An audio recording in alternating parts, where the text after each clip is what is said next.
हमार नाम बजरंगी और हम बजरंग बली के भक्त हैं। कसम बा हम के हमार बजरंग बली के, ना छोड़ब तो के ना तुहार गली के। लेकिन मेरे गांव में बड़े बुजुर्ग कहते हैं कि जब आंधी तेज आए ना तो किसी न किसी ठोस दीवार का सहारा ले लेना चाहिए।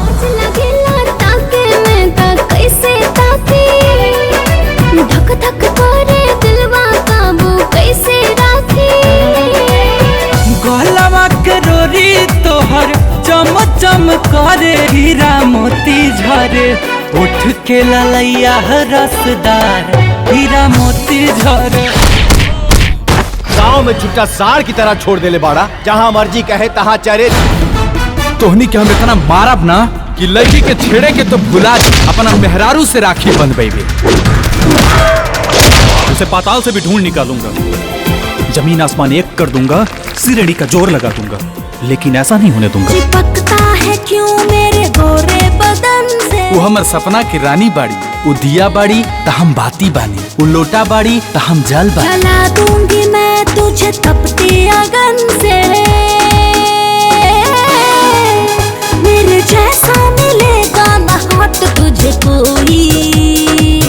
जब दीने में बंद दरवाजा होई, तबे पावर के तोरा अंदाजा होई। एगो बहुत बड़ा प्लान बा हमारा। तहार दुश्मनी तो हम ऐसे चुटकी में बजरंगी से ले ले।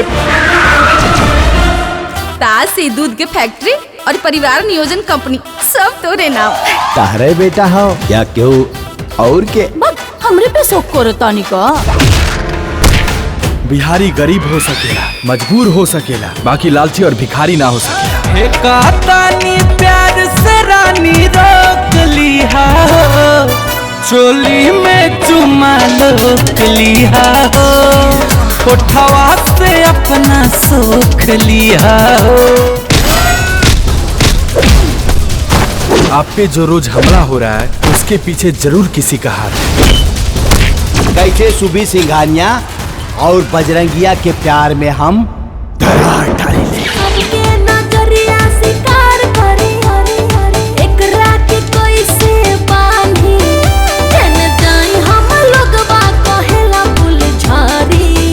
अच्छा चुनरी ओढ़ा के जानी का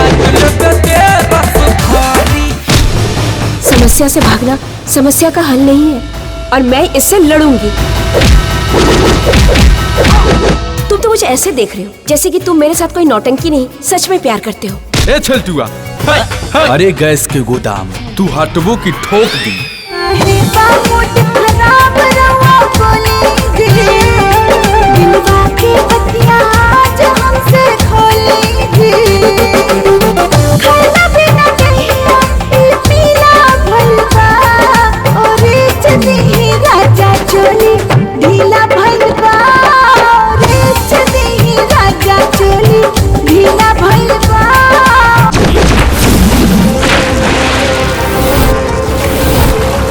देखा तानी ओकरा मोड़ी पे मोर कैसे सजेला और कौना घोड़ी पे चढ़ के वो बरात चला। उस अधूरी घोड़ियों के हम गोली मार दे।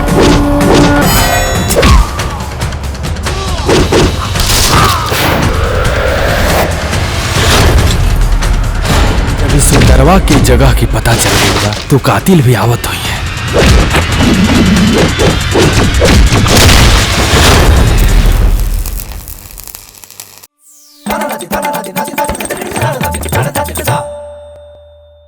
देख लिए ना, अब जाइए डाउनलोड कीजिए चौपाल ऐप और मजा लीजिए भोजपुरी सिनेमा का, वो भी मात्र 99 रुपए में।